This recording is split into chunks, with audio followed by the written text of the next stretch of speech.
पौत्र वधू को और पौत्र को लेकर के भगवान द्वारिकापुरी आए। इस प्रकार भगवान के पौत्र का विवाह हुआ। इसके बाद कथा आती है कि भगवान ने अपने पुत्रों को बड़ा सुंदर उपदेश दिया है।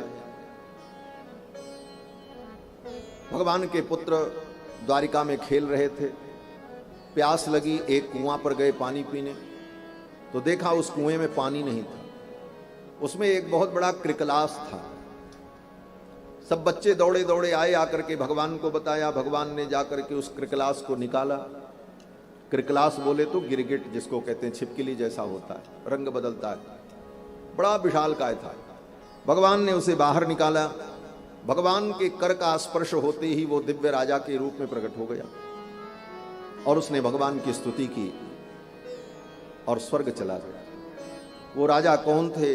बोले महाराज नृग थे, रघुवंश के राजा थे, बड़े धर्मात्मा थे, रोज 1 लाख गाय का दान करते थे। लेकिन ब्राह्मण के शाप से वो गिरगिट बन गए। क्यों? बोले एक दिन उन्होंने गाय का दान किया और वो गाय ब्राह्मण के घर से भाग करके फिर राजा की गौशाला में आ गई।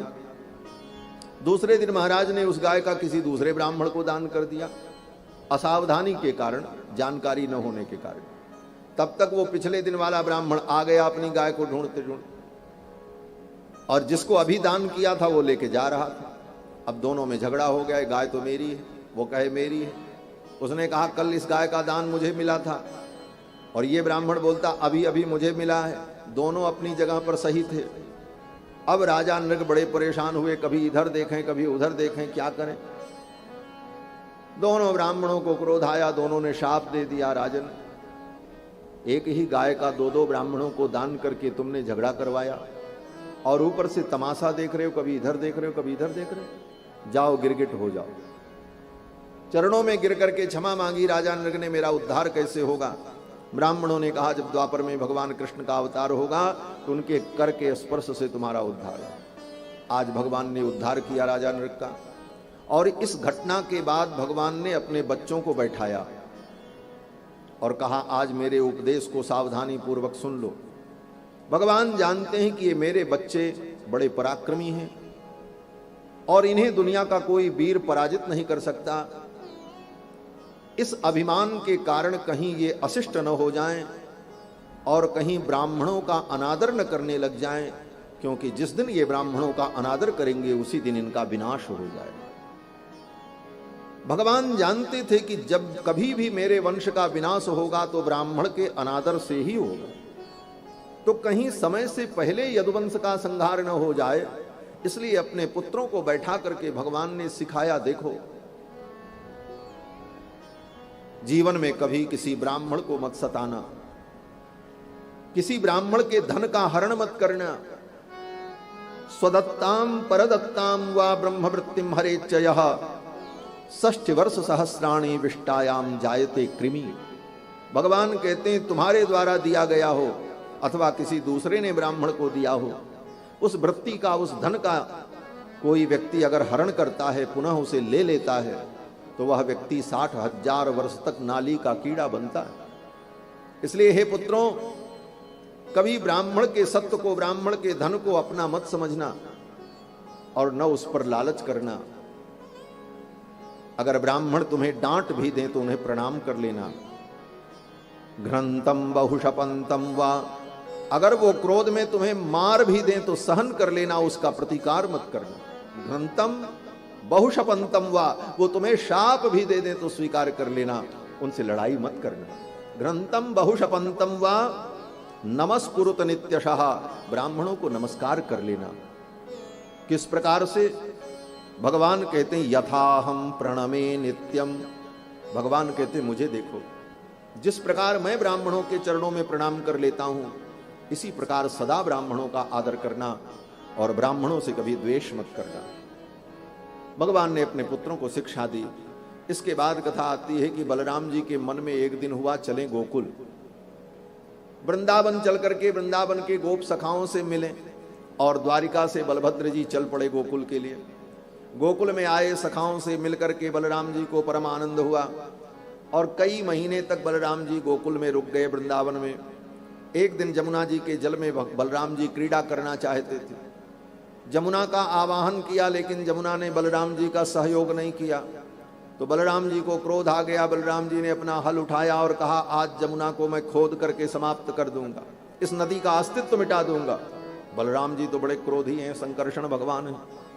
फिर तो जमुना भगवान बलराम के चरणों में आ गई और आकर के उनके निवेदन को स्वीकार किया और उनकी लीला में सहयोग किया। इसके बाद कथा आती है कि इधर बलराम जी गोकुल गए हुए थे, वृंदावन। उसी समय कारूस देश का राजा पौंड्रक, काशी नरेश का मित्र, वो अपने को भगवान वासुदेव कहता था और प्रचार करता था असली भगवान मैं हूं। ये द्वारिका का जो कृष्ण है वो नकली है, असली भगवान मैं हूं। और दो नकली शंख चक्र लगाकर, पीतांबर पहनकर, मोर मुकुट लगाकर कृष्ण भगवान का रूप धारण करके घूमता था और प्रचार करता था मैं भगवान हूं। ये द्वापर युग की घटना है। भगवान इस पृथ्वी पर विराजमान हैं, वासुदेव नंदनंदन, लेकिन उनके समय में भी नकली भगवान घूमते थे। सोचो, आज तो कलयुग है, कितने नकली भगवान घूम रहे हैं। वो नकली भगवान शंख चक्र लगा करके घूम रहा था, कहे मैं भगवान हूं। लोग आकर के भगवान द्वारिकाधीश से कहते प्रभु कुछ करो, वो अपने को वासुदेव कहता है ऐसा है वैसा है। भगवान कहते कहने दो, जाने दो। भगवान टालते रहे। एक दिन उसका साहस इतना बढ़ गया कि उसने पत्र लिखा और दूत को भेजा, और वो दूत पत्र लेकर के आया और द्वारिका की सभा में सुनाया। पत्र में उस पौंड्रक ने लिखा था, हे द्वारिकाधीश, तुम अपने को भगवान वासुदेव कहना बंद कर दो, मैं असली वासुदेव हूं, और ये जो तुम चक्र धारण करते हो ये चक्र धारण करना छोड़ दो। अब जब सभा में दूत ने पत्र पढ़ करके सुनाया तो द्वारिका के जितने यदुवंशी क्षत्रिय थे उनका खून खौल गया। इसकी इतनी हिम्मत, यहां तक उसने संदेश भेजा, अब तो इसका प्रतिकार करना ही होगा। द्वारिका के लोगों ने कहा, हे महाराज, अगर आप प्रतिकार नहीं करेंगे तो हम अपने प्राणों की आहुति देंगे और हम लड़ने जाएंगे। भगवान ने कहा, चिंता मत करो, मैं जा रहा हूं। भगवान चल पड़े रथ पर बैठकर, पहुंचे कारूस देश, ललकारा पौंड्रक को। पौंड्रक आया। भगवान ने कहा, देखो तुमने पत्र भेजा था और पत्र में कहा था कि ये चक्र को धारण करना छोड़ दो, तो तुम्हारी बात मान करके मैं यहां तक आया हूं और इस चक्र को अब छोड़ रहा हूं। अगर तुम वासुदेव हो तो संभाल लेना। ऐसा कह करके भगवान ने छोड़ा और उस चक्र ने पौंड्रक का शिरच्छेद कर दिया। अब भगवान के सुदर्शन चक्र के सामने वो पौंड्रक का नकली चक्र किस काम आएगा। तो जैसे नाटक में नौटंकी में नकली शंख चक्र लेकर के नचाते रहो, उसका क्या मतलब है। भगवान के सुदर्शन चक्र के सामने उसका कोई प्रभाव नहीं। पौंड्रक का वध कर दिया भगवान ने। काशी का राजा जो था, काशी नरेश, वो पौंड्रक का मित्र था, वो भी लड़ने के लिए आया, उसको भी भगवान ने मार दिया। उसके सिर को उठा करके भगवान ने काशी में फेंक दिया। काशी नरेश के बच्चों ने अपने बाप के सिर को जब देखा तो उनको बड़ी ग्लानि हुई। उनके मन में द्वेष उत्पन्न हुआ। भगवान कृष्ण को मारने के लिए पंडितों को बुलाया, तांत्रिक यज्ञ कराया। एक कृत्या प्रकट हुई, उस कृत्या को भेजा कि जाओ द्वारिकाधीश कृष्ण को मार दो। मंत्र के प्रभाव से वो कृत्या चल पड़ी द्वारिका के लिए। और इधर भगवान ने अपने सुदर्शन चक्र का स्मरण किया। भगवान का सुदर्शन चक्र चला, उस कृत्या को भस्म कर दिया और फिर सुदर्शन चक्र काशी की ओर चल पड़ा। अब जब भगवान का सुदर्शन चक्र काशी की ओर चला, भगवान शंकर ने अपनी पत्नी पार्वती से कहा, देवी काशी छोड़ो और चलो यहां से। बोले क्यों? बोले भगवान का सुदर्शन चक्र आ रहा है और पूरी काशी को जला करके ये नष्ट कर देगा, अगर हम रहेंगे तो हम भी जल जाएंगे। पार्वती जी को लेकर के भगवान शंकर काशी छोड़ करके चले गए। निन्ने वन्नेव काशी दवसिख जटिल ज्योतिषा ये न दाहम कृत्या वृत्या विलिल्ले सलभ सुलभया यत्र चित्र प्रभावे। रुद्रोप्यद्रेर दुहित्रा, भगवान रुद्र पर्वत की बेटी पार्वती को लेकर काशी छोड़ करके चले गए। सुदर्शन चक्र ने संपूर्ण काशी का दाह कर दिया, काशी धू धू करके जल गई। और तब काशी के जल जाने के बाद भगवान शंकर पुनः काशी में आए और भगवान केशव का पूजन किया। और भगवान शंकर ने कहा, प्रभु आपने बड़ी कृपा की, मेरी काशी को अपने चक्र के द्वारा चक्रांकित कर दिया, इसे पवित्र कर दिया। भगवान के चक्र का एक नाम पवित्र है। पवित्रम ते विततम ब्रह्मणस्पते प्रभुर्गात्राणि परियेष विश्वतः अतप्त तनुर न तदामो अश्नुते। इसीलिए भगवान के उस पवित्र चक्र का चिन्ह वैष्णव अपनी भुजाओं में धारण करता। ये बाहुमूल परिचिन्हित शंख चक्राः। और चक्र के संस्पर्श से व्यक्ति पवित्र हो जाता, उसका नाम ही पवित्र है। काशी को भगवान ने अपने चक्र से चक्रांकित कर दिया। ये सब कथा सुखदेव जी ने राजा परीक्षित को सुनाई। इसके बाद कथा आती है, श्री बलराम जी ने द्विविद नाम के बानर का वध किया। ये द्विविद नाम का एक बंदर था, त्रेता युग का था, राम जी की सेना का सेनापति था, द्वापर तक था। द्वापर युग में ये बड़ा बदमाश हो गया, सारे अनाचार पापाचार करने लगा। एक दिन बलराम जी से इसकी भेंट हो गई। बलराम जी स्नान कर रहे थे, उनका कपड़ा उपड़ा रखा था, ये बंदर आया द्विविद, इधर उधर कुछ करने लगा। बलराम जी ने भगाने का प्रयास किया, वो भगवान को आंख दिखाने लगा, बलराम जी को बंदर घुड़की दिखाने लगा। अब तो बलराम जी को क्रोध आया। बलराम जी ने अपना हल उठाया और उसी हल से फंसा करके उस द्विविद बांदर को खींचा और मूसल से मारा, गड़ाम से एक मूसल, उसकी कपालक क्रिया हो गई। द्विविद नाम के बानर का वध किया है बलराम जी ने। इसके बाद कथा आती है कि दुर्योधन की बेटी लक्ष्मणा का विवाह भगवान के पुत्र सांब के साथ हुआ। ये दुर्योधन और भगवान कृष्ण सगे समधी हैं। ये जाम्बवती जो जामोंत जी की बेटी थी, भगवान की तृतीय पत्नी, उनके पुत्र जो सांब थे, उनका विवाह दुर्योधन की बेटी लक्ष्मणा के साथ हुआ। लक्ष्मणा के स्वयंवर में सांब पहुंचे थे, लक्ष्मणा ने वरण कर लिया। दुर्योधन ने विरोध किया, मैं अपनी बेटी का विवाह कृष्ण के पुत्र के साथ नहीं होने दूंगा। सांब ने कहा, मेरा वरण किया है, मैं ले जाऊंगा। तो बाप जैसा होगा बेटे भी वैसे ही होंगे, पिताजी ने भी ऐसे ही सब किया था विवाह, तो सांब ने भी ऐसे ही कहा मैं ले जाऊंगा। दुर्योधन ने कहा इतनी मजाल, बंदी बना लो इसे। दुर्योधन भी साधारण नहीं था, सांब को बंदी बना करके कारागार में डाल दिया। अब भगवान के पास नारद जी पहुंचे और नारद जी ने बताया ऐसे ऐसे आपके छोरे को बंदी बना लिया। भगवान ने सोचा अब मैं जाऊंगा तो बात बिगड़ जाएगी, कुछ भी हो दुर्योधन संबंधी है। बलराम जी को भेजा, आप जाओ इस समस्या का समाधान आप निकालो। अब बलराम जी के पास एक समाधान है, सीधे उंगली घी ना निकले तो फिर उंगली टेढ़ी करनी ही पड़ती। और उनके पास तो एक टेढ़ा हथियार भी है जिसका नाम हल है। बलराम जी का हथियार ही हल है। बलराम जी कुछ नहीं बोले, पहुंचे, सूचना दी दुर्योधन को, मेरे भतीजे को और मेरी बहू को शांति पूर्वक विदा कर दो। ये सूचना दूत लेकर के जब पहुंचा दुर्योधन के पास, तो दुर्योधन अहंकार में चूर था। दुर्योधन ने उस दूत से कहा कि पैर के जूती की इतनी मजाल हो गई कि वो सिर चढ़ने लगी। इन शब्दों का प्रयोग बलराम जी के लिए दुर्योधन ने किया। कारण भी था, कारण ये था कि दुर्योधन का जो कुल है राजकुल, इस राजकुल की पूरे पृथ्वी पर सर्वश्रेष्ठ मर्यादा थी। किसी को राजा होने की पदवी अगर मिलती थी तो इन लोगों के समर्थन से ही प्राप्त होती। और द्वारिका के राजकुल को ये सम्मान, विशेष सम्मान, संबंध सम्मान कौरव कुल से ही प्राप्त था। इस कारण से कभी कभी दुर्योधन को इस बात का अहंकार भी होता था। दुर्योधन ने कहा इन जूतियों की इतनी औकात हो गई कि सिर चढ़ करके बोल रही। दूत ने आकर के यथावत बलराम जी को सुनाया। अब तो बलराम जी को क्रोध आ गया, इस दुर्योधन की इतनी मजाक।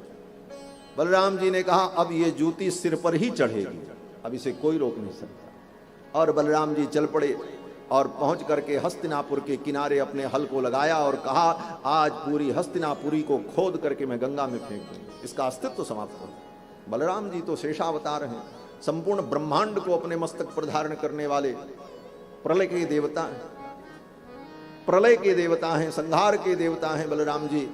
बलराम जी ने अपना हल लगा करके जब खींचना शुरू किया, बड़े बड़े प्रासाद हिल गए, बड़े बड़े कलश धड़ाम धड़ाम टूट टूट करके नीचे गिरने लगे। अब दुर्योधन दौड़ा आया, आकर के भगवान के चरणों में गिर पड़ा बलराम जी के, बोले त्राहिमाम त्राहिमाम। बलराम जी ने कहा बहुत तुम्हें अहंकार हो गया, तुमने जूती कहा। अब तो दुर्योधन बेचारा रोए, क्षमा मांगे बार बार। बलराम जी को दया आ गई। बलराम जी ने कहा ठीक है जाओ, मैं क्षमा करता हूं, मेरे भतीजे को और बहू को विदा करो। आदर पूर्वक दुर्योधन ने विदा किया है और फिर लक्ष्मणा को और सांब को लेकर के बलराम जी महाराज द्वारिका आ गए। इस प्रकार भगवान के पुत्र पौत्रों का विवाह होता है। आगे भगवान की और विविध लीलाओं का वर्णन श्री सुखदेव जी ने राजा परीक्षित को सुनाया है। इसी प्रसंग में सुदामा जी का भी चरित्र आता है। भगवान के परम भक्त सुदामा जी ब्राह्मण, इनका नाम सुदामा है। ये तो अन्य पुराणों से प्राप्त होता है। भागवत में तो केवल इतना ही है कि कृष्ण भगवान के कोई सखा थे और ब्राह्मण थे। कृष्णस्यासीत सखा कश्चित ब्राह्मणो ब्रह्मवित्तमः। कोई ब्राह्मण थे, भगवान के सखा थे, विरक्त इंद्रियार्थेषु, और बड़े विरक्त थे, प्रशांत आत्मा थे। यदृक्षयोपपन्नेन वर्तमानो गृहाश्रमी। भगवान की इच्छा से बिना मांगे जो मिल जाए उसी से जीवन का निर्वाह करते, किसी से मांगते भी नहीं। ऐसे तो लोग कहते हैं कि ब्राह्मण का धन केवल भिक्षा, लेकिन सुदामा जी ने कभी भिक्षा नहीं मांगी। कुछ नहीं रहता, पानी पी करके रह जाते, लेकिन कभी किसी से याचना नहीं। ऐसे विरक्त थे। एक दिन इनकी पत्नी ने कहा, द्वारिकाधीश कृष्ण आपके मित्र हैं, आप उनका गुणगान करते हो। ये कैसी मित्रता है कि कभी अपने मित्र से आप मिलने भी नहीं गए, एक दिन चले जाओ। वो नहीं आ सकते, वो राजाधिराज हैं, आप तो जा सकते हो। सुदामा जी कहते, देवी मित्र तो हैं, लेकिन इस दशा में मैं जाऊं, कहीं उन्हें यह न लगे कि सुदामा मेरे पास कुछ लेने के लिए आए, कुछ मांगने आए। कहीं उनके मन में यह भाव न हो। पत्नी ने कहा, नहीं नहीं, आप एक बार जाओ, ये सब चिंता मत करो। बार बार जब पत्नी ने कहा तो सुदामा जी जाने को तैयार हुए। और सुदामा जी ने कहा, देवी मैं तो इस उद्देश्य से जाऊंगा कि अयम ही परमो लाभो उत्तम श्लोक दर्शनम। उत्तम श्लोक भगवान का दर्शन होगा, यही परम लाभ होगा। और दर्शन की लालसा से सुदामा जी चलने को तैयार हुए। उनकी पत्नी ने 4 मुट्ठी चावल अपने पड़ोस से मांगकर पुराने कपड़े में बांध करके उपहार के रूप में दिया। याचित्वा चतुरो मुष्टीन विप्रान पृथक तंडुलान। 4 मुट्ठी चावल पुराने कपड़े में बांधकर चैल खंडेन तान बद्ध्वा। चैल खंड माने पुराने कपड़े में बांध करके दिया। सुदामा जी उस गठरी को लेकर के चल पड़े द्वारिका के लिए। द्वारिका पहुंचे। भगवान को जब पता चला, भगवान दौड़ करके आए हैं और सुदामा जी का स्वागत किया, गले लगाया। गले लगाए तो दोनों गले लिपटे ही रहे। द्वारिका के लोग इस दृश्य को देख रहे थे, ये ब्राह्मण कौन है जिसको द्वारिकाधीश इतना आदर दे रहे हैं। बहुत देर तक गले में लिपटे रहे। श्री प्रियादास जी महाराज भक्तमाल की टीका में लिखते हैं कि ये मिलन छूटा कैसे। बड़ा सुंदर भाव है कि आई दुबराई सुध मिलन छुड़ाई ताने। सुदामा जी बड़े दुबले पतले हैं। भगवान को लगा कि इस दुबले पतले ब्राह्मण को मैं कस करके गले लगाया हूं, कहीं इसकी कोई हड्डी टूट गई तो क्या होगा बेचारे, ये तो मर जाएगा ब्राह्मण। और सुदामा जी के मन में आया कि मैं इतना दुबला पतला हूं और ये द्वारिकाधीश, इनका शरीर इतना कोमल है, मेरे शरीर में तो मांस भी नहीं है, हड्डी हड्डी है, और ये हड्डियां कृष्ण के शरीर में गड़ रही होंगी। कोई दुबला पतला आदमी किसी को गले लगावे तो उसकी हड्डियां ही टच करेगी शरीर में। तो सुदामा जी को लगा कि मेरी हड्डियां कृष्ण को पीड़ा देंगी, और भगवान को लगा कि कहीं सुदामा की कोई हड्डी मुरक गई तो अपराध हो जाएगा। सुदामा जी की दुर्बलता का स्मरण हुआ और दोनों का मिलन छूटा। भगवान सुदामा को लेकर के आए, अपने निज पलंग पर बैठाया। जिस पलंग पर भगवान विराजमान होते थे उस पलंग पर सुदामा जी को बैठाया, स्वयं चरणों में बैठ गए, सेवकों को आदेश दिया, पूजन सामग्री आई और स्वयं भगवान सुदामा जी का चरण धोते, आतिथ्य करते। इस दृश्य को देख करके रुक्मिणी जी के मन में थोड़ा ऊपर नीचे होने लगा। अरे कहां से ला करके इस गंदे ब्राह्मण को मेरे बिस्तर पर बैठा दिया। रुक्मिणी जी का निज पर्यंक पट्ट महिषी का धवल दूध के समान, और सुदामा जी के पैर में जूता भी नहीं था, चप्पल भी नहीं, नंगे पांव, धूल मिट्टी लगी हुई, मैले कुचैले कपड़े, कभी साबुन तेल तो मिला नहीं जीवन में। शुद्ध पवित्र थे, स्वच्छ तो नहीं दिखते थे सुदामा जी, लेकिन पवित्र थे। स्वच्छता और पवित्रता में अंतर होता है। कोई जरूरी नहीं है कि जो वस्तु स्वच्छ हो और पवित्र हो। पवित्र अलग है, स्वच्छता अलग है। सुदामा जी पवित्र रहते थे, रोज स्नान करते थे, संध्या वंदन करते थे, कभी किसी अशुद्ध चीज का स्पर्श भी नहीं होने देते थे।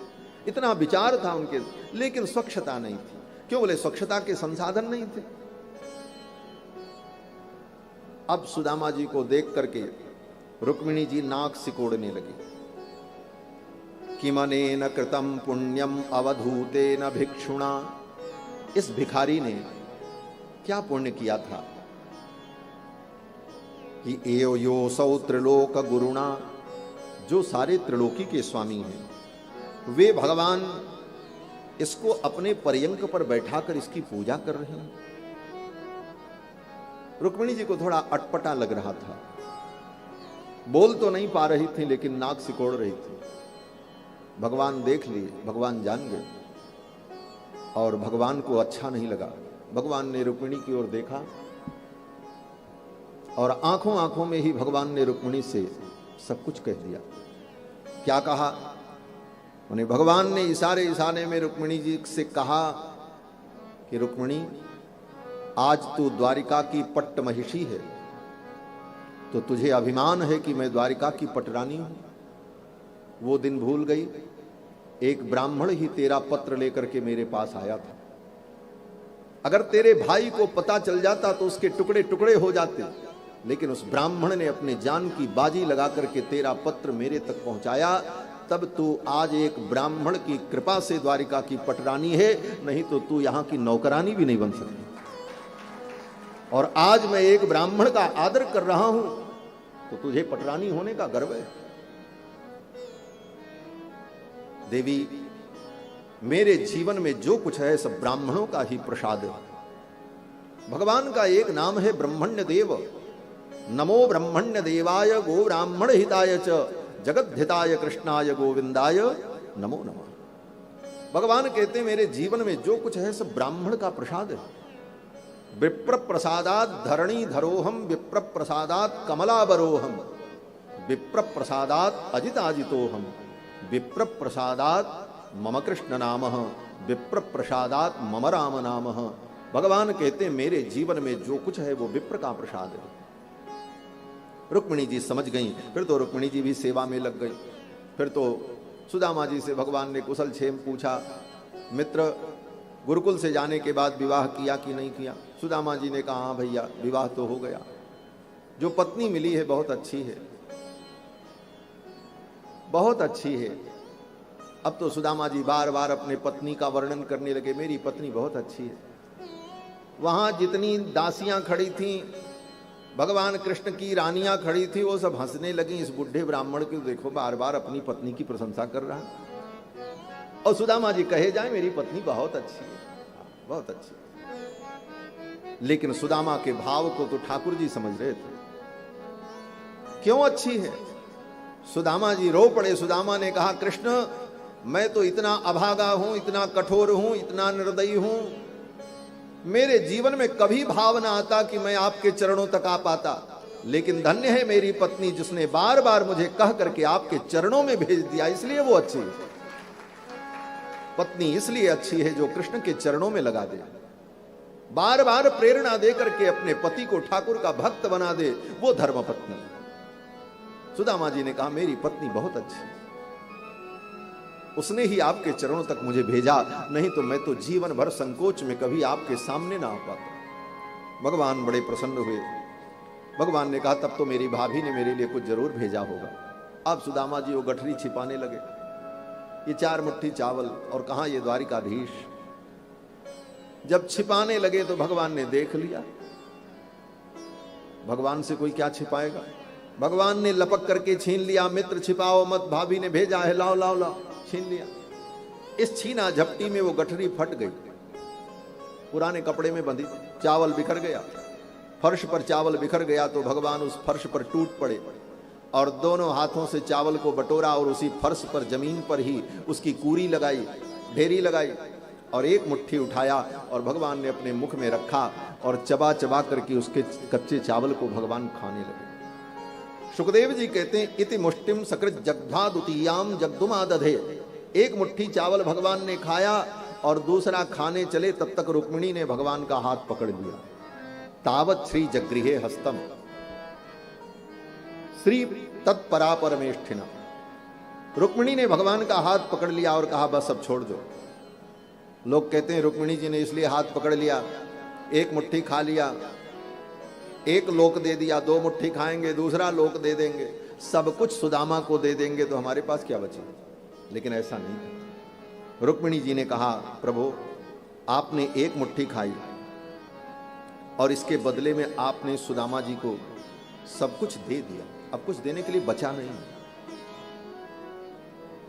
एतावतालम विश्वात्मन सर्व संपत समृद्ध है। एक मुट्ठी के बदले में आपने अपने आप को दे डाला, सब कुछ दे दिया सुदामा को, अब कुछ बचा नहीं।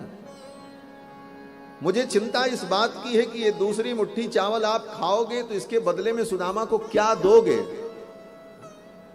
क्या बचा है आपके पास। और अगर नहीं दोगे तो एक ब्राह्मण का ऋणी बन करके रहोगे।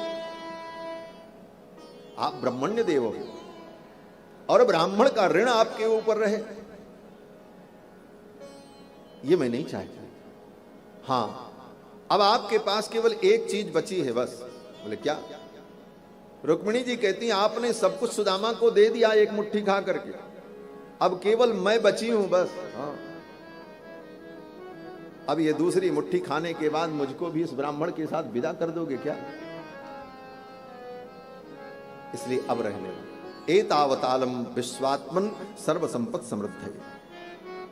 फिर तो भगवान ने छोड़ दिया।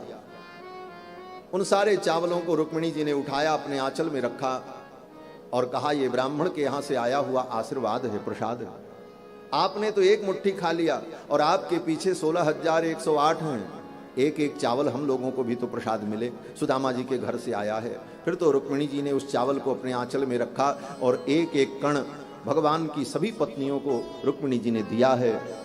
सुदामा जी का खूब आतिथ्य हुआ। दूसरे दिन सुदामा जी को भगवान ने विदा कर दिया। जैसे सुदामा जी आए थे वैसे ही विदा किया। एक गमछा भी नहीं दिया, एक धोती भी नहीं दी सुदामा जी को, वही जैसे फटी धोती पहन के आए थे वैसे ही सुदामा जी गए। एक फूटी कौड़ी भी भगवान ने अपने हाथ से उठा करके सुदामा को नहीं दिया। आदर दिया, सम्मान दिया, प्रेम दिया, स्नेह दिया, लेकिन कोई वस्तु नहीं दी। दरवाजे तक पहुंचाने गए, चरणों में लेट करके प्रणाम किया ठाकुर जी ने, लेकिन सुदामा जी को एक फूटी कौड़ी नहीं दी, विदा कर। क्यों नहीं दिया भगवान ने? भगवान ने सोचा अगर मैं सुदामा को कुछ दूंगा तो मेरे मित्र को संकोच होगा, इसकी आंखें झुक जाएंगी, और एक मित्र के सामने एक मित्र की आंख झुक जाए ये मित्र कैसे सहन कर सकते। भगवान ने सोचा सुदामा जिस गौरव से मेरे पास आए इसी गौरव से सदा सिर उठा करके आए, नहीं तो इनके मन में संकोच होगा, कृष्ण ने मुझे कुछ दिया है, मैं उनका ऋणी हूं। और सुदामा को संकोच हो ये भगवान नहीं चाहते, इसलिए सुदामा जी को कुछ नहीं दिया। चल पड़े। रास्ते में सुदामा जी जब पहुंचे तो सुदामा जी सोचने लगे, कृष्ण ने कुछ नहीं दिया, कोई बात नहीं, कृष्ण ने तो प्रेम दिया, स्नेह दिया, सम्मान दिया जो कोई नहीं दे सकता। और जब घर पहुंचे तो सुदामा जी देखते महल बना है। सुदामा की पत्नी महाराज राजरानी जैसे श्रृंगार करके खड़ी थी। सुदामा जी पहचान नहीं पाए, 2 बार देखा, अरे भागमानी तू, ये तेरा वैभव, ये सब कैसे हुआ? सुदामा जी की पत्नी ने कहा, सब द्वारिकाधीश का प्रसाद है। सुदामा जी की आंखों में आंसू आ गए। सुदामा जी ने कहा, कृष्ण बड़े गंभीर है, कृष्ण बड़े मर्यादा को जानते हैं, कृष्ण ने मुझे कुछ नहीं दिया। और क्यों नहीं दिया? कृष्ण ने मुझे इसलिए नहीं दिया कि कृष्ण ने मुझे उपदेश दिया है, तुम विरक्त हो तो विरक्त ही रहो, तुम्हारे जीवन में वैराग्य है, इसी प्रकार वैराग्य को रखो, वैराग्य से बड़ा धन दुनिया में कुछ नहीं। सुखमस्ति विरक्तस्य मुनेः एकांत जीविनः, जिसके जीवन में वैराग्य है वही वास्तविक सुखी है। धन संपत्ति से सुख नहीं होता। धन संपत्ति से सुख उसे मिलता है जैसे किसी व्यक्ति के शरीर में भयंकर पीड़ा हो रही हो तो तत्काल उसको पेन किलर दे दिया जाए तो थोड़ी देर के लिए राहत मिल जाती, लेकिन असली इलाज तो उस रोग की निवृत्ति है। उसी प्रकार धन संपत्ति से सुख किसी को जो मिलता है वह सुख पेन किलर के समान। अज्ञानियों के लिए वास्तविक दवा तो वैराग्य है। सुखमस्ति विरक्तस्य मुनेः एकांत जीविनः। सुदामा जी बड़े प्रसन्न हुए और सुदामा जी अपने उसी वैराग्य में रहे, उसी निष्ठा में रहे। सुदामा जी, उनके बच्चे, परिवार के लोग अपना आनंद भोगते रहे। सुदामा जी तो अपने वैराग्य में, अपनी तपस्या में, अपने स्वाध्याय में ही जीवन भर लगे रहे। ये सब चरित्र सुखदेव जी ने सुनाया। आगे भगवान द्वारिकाधीश के अनेक अन्य लीलाओं का वर्णन। फिर भगवान द्वारिकाधीश ने उद्धव जी को तत्व ज्ञान का उपदेश किया है और फिर भगवान ने अपनी लीला का संवरण किया। ब्राह्मण के शाप को कारण बनाया। 56 करोड़ यदुवंशी आपस में ही लड़कर के मृत्यु को प्राप्त हो गए और भगवान ने एक जरा नाम के व्याध के बाण को निमित्त बना करके भगवान ने अपनी लीला का संवरण कर लिया। बलराम जी शेष रूप से समुद्र में चले गए और समुद्र ने द्वारिकापुरी को डुबो दिया। वो भगवान के संकल्प से द्वारिकापुरी प्रकट हुई थी और भगवान के जाते ही वो द्वारिकापुरी समुद्र में विलीन हुई। भगवान ने निज धाम गमन किया। ये सब कथा सुखदेव जी ने राजा परीक्षित को सुनाई। अंत में सुखदेव जी ने कहा, राजन अब तुम भगवान का स्मरण करो और ये मत सोचना कि मैं मरूंगा। राजन तुम मरिष्येति पशु बुद्धि इमाम जहि। तुम मरोगे ये पशु बुद्धि है, तुम नहीं मरोगे, तुम तो आत्मरूप हो। और अगर तुम्हारे मन में यह है कि मैं मरूंगा तो ये तुम्हारी पशु बुद्धि है, इस बुद्धि का तुम त्याग कर दो। ये सब उपदेश दे करके सुखदेव भगवान जाने लगे।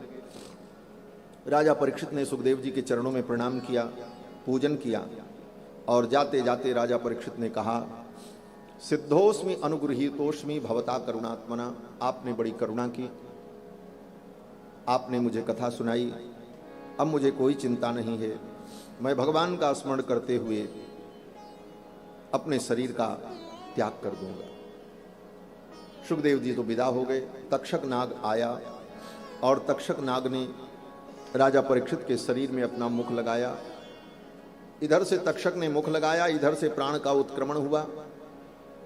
राजा परीक्षित के शरीर का अंतिम संस्कार करने की आवश्यकता नहीं पड़ी।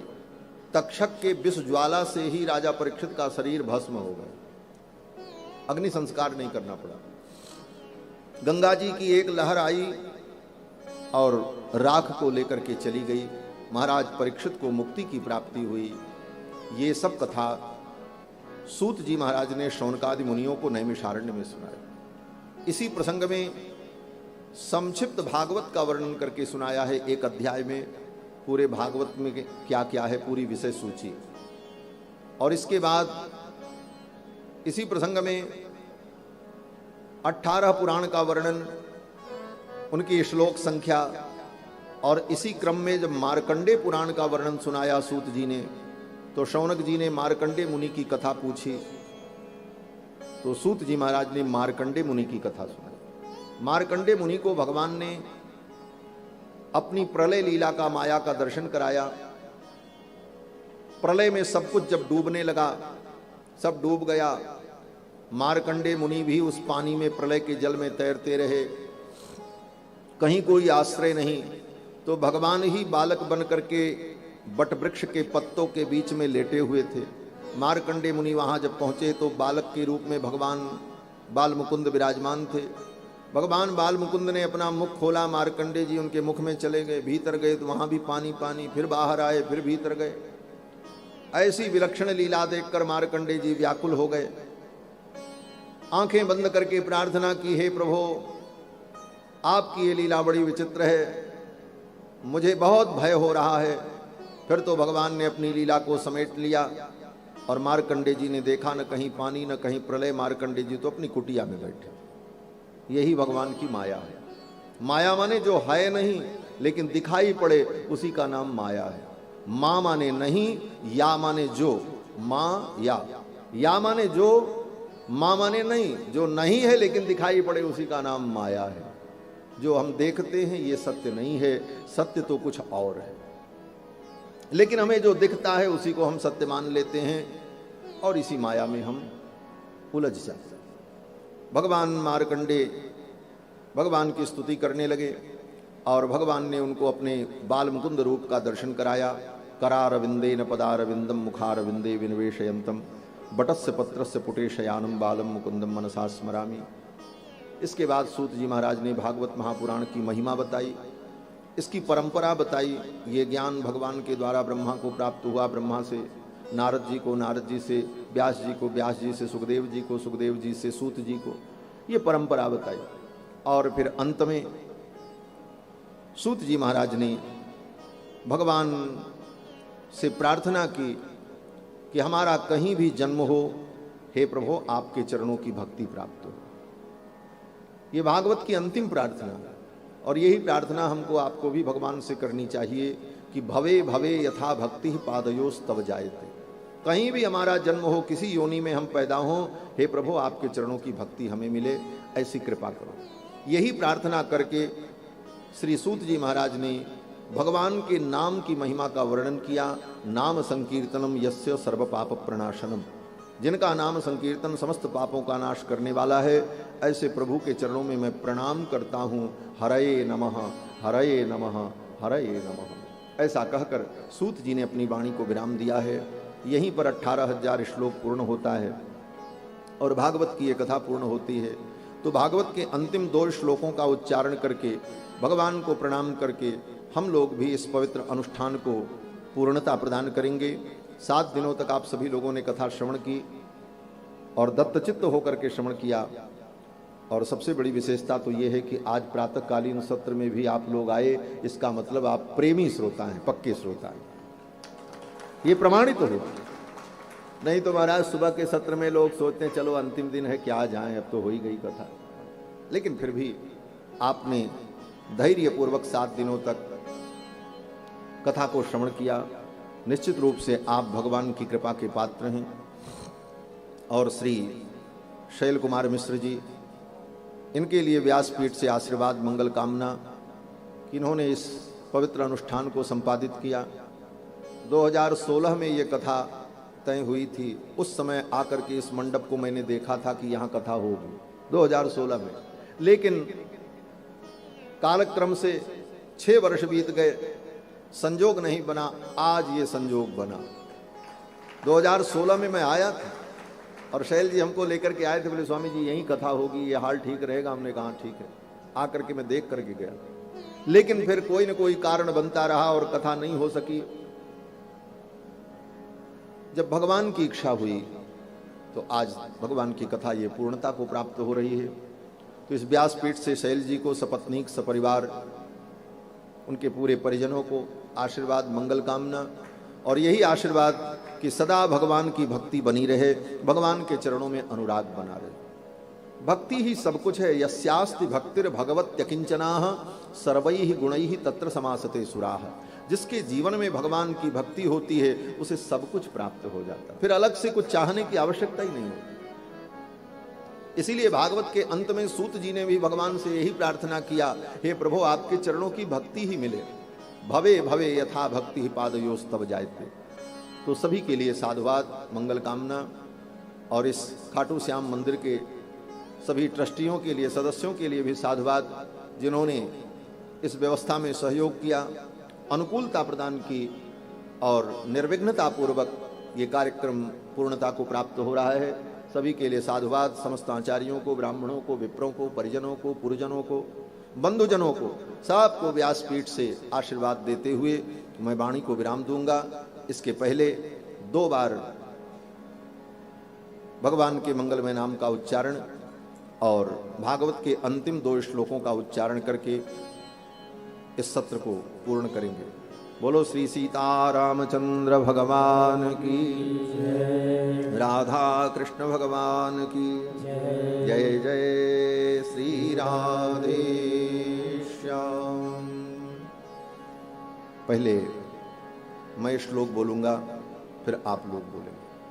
भवे भवे यथा भक्ति ही, भवे भवे यथा भक्ति, पादयोस्तव जायते, पादयोस्तव जायते, तथा कुरुस्व देवेश, तथा कुरुष्व देवेश, नाथस्त्वन्नो यत प्रभो, नाथस्तन्नो यत प्रभो, नाम संकीर्तनं यस्य, नाम संकीर्तनं यस्य, सर्वपाप प्रणाशनम्, सर्वपाप प्रणाशनम्, प्रणामो दुःख समनः, प्रणामो दुःख समनः, तं नमामि हरिं परम्, तं नमामि हरिं परम्। हरये नमः, हरये नमः, हरये नमः, हरये नमः, हरये नमः।